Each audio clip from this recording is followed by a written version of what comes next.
دنیا پھر لی، زندگی گزر گئی، قبر کنارے پہنچ گیا، ہر صفت کی امت میں شان دیکھی ہے، اخلاق کی کمی دیکھی ہے، بہت کمی دیکھی ہے۔ عرب و عجم فقیر ہیں، میرے نبی والے اخلاق کا چیپٹر کلوز ہو چکا ہے۔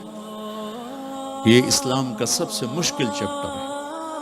میرے نبی نے کہا سب سے وزنی ان اثقل شیء یوضع فی المیزان حسن الاخلاق، سب سے وزنی چیز جو نامہ اعمال میں رکھی جائے گی وہ اخلاق ہے۔ لقمان علیہ السلام کا فرمان ہے کبھی چپ رہنے پہ نہیں پچھتایا، ہمیشہ زبان کے بول پہ پچھتایا۔ میرے بھائی بہنوں، اپنی زبان کا بول ہم ٹھیک کر لیں، کیوں کہ یہ جان پر وزن ڈالتے ہیں۔ ایک آدمی آئے گا، اس کا ترازو ایسے ہو رہا ہوگا، ایسے اسٹیبل نہیں ہو رہا، جب یوں جائے گا تو اس کا دل نیچے، جب یوں آئے گا اس کا دل اوپر، تو یوں ہو رہا، اب وہ موت ہوتی تو مر جاتا، یہ ایسے ہو رہا، ایسے ہو رہا، ایسے ہو رہا، ایسے ہو رہا۔ ایک دم ایک بادل آئے گا اور اس کے سیدھے ہاتھ والے پلڑے میں بیٹھ کر اس کو ایسے کرتے ہیں تو اس کی جان میں جان آئے گی۔ تو وہ فرشتے سے پوچھے گا تولنے والے، بھائی یہ کیا چیز ہے؟ وہ بادل سے کہے گا یہ تیرے اخلاق ہیں جو آج تجھے بچا کے، یہ تیرے اخلاق۔ نماز نہیں کہا، روزہ نہیں، حج نہیں، زکوٰۃ نہیں، ذکر نہیں، تلاوت نہیں، کہ یہ تیرے اخلاق ہیں جو آج تجھے بچا کے۔ بھائیو، بازار میں جو چیز کم ہوتی ہے اس کا ریٹ زیادہ ہوتا ہے، جو زیادہ ہوتی ہے اس کا ریٹ کم ہوتا ہے۔ میرے نبی نے یہ جو ہمیں اخلاق کا سودا دیا ہے، یہ انسانی مارکیٹ میں ہے ہی کوئی نہیں۔ ہے ہی کوئی نہیں کا مطلب ہے بہت کم ہے۔ جو مرد عورت اسے لے لے گا بہت بڑی قیمت لگوا لے، بہت بڑی قیمت لگوا لے گا۔ تو میرے نبی نے کہا زبان قابو میں رکھنا۔ اور معاذ وہ ہستی ہیں جن کو آپ نے کہا قیامت کے دن میری امت کے علماء کا جھنڈا معاذ کے ہاتھ میں ہوگا، یہ وہ شخص۔ اور میں 4 سال پہلے جماعت میں اردن گیا، ان کی قبر پہ گیا تو خوشبو پھیلی ہوئی تھی، میں سمجھا چادروں کی خوشبو جو قبر پر پڑی تھی۔ تو ایک صاحب مجھ سے کہنے لگے یہ خوشبو آپ کو محسوس ہو رہی؟ وہ بھی وہیں کھڑے تھے مزار میں۔ کہا جی۔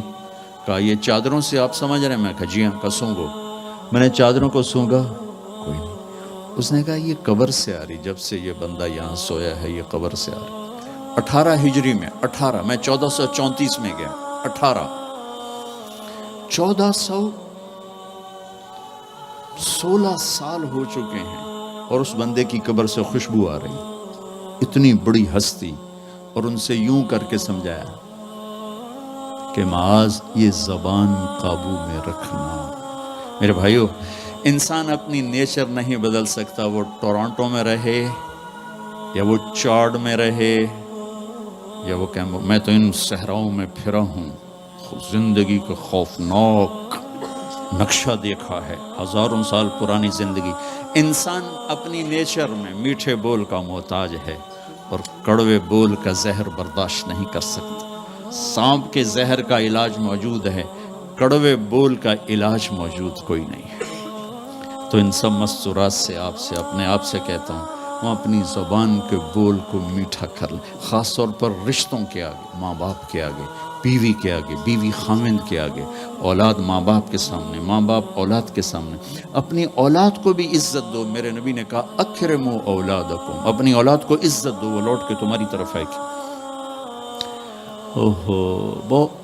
بہت سے بچوں کی نافرمانی میں ماں باپ کو دخل ہے، شدت، زبردستی، سختی۔ میرے نبی اپنی بیٹی فاطمہ کو کیا عزت دیتے تھے؟ آپ تشریف فرما دو، بیٹھے ہو، بس فاطمہ کمرے میں گھر میں تشریف لاتی ہیں، میں باپ ہوں، میں بیٹھا ہوں، بیٹھا رہنا چاہیے، لیکن آپ یوں کھڑے ہوتے، آپ کھڑے ہوتے، فاطمہ داخل ہوئی، آپ کھڑے ہوتے، وہیں نہیں کھڑے ہوتے، آگے بڑھتے تھے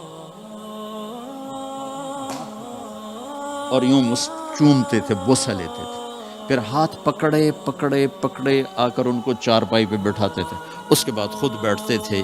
یہ میرے نبی نے اولاد کو عزت دے کے دیکھا۔ ہم تو اولاد کو اپنی ملکیت سمجھ کے رگڑا دے دیتے ہیں، وہ باغی ہو جاتے ہیں۔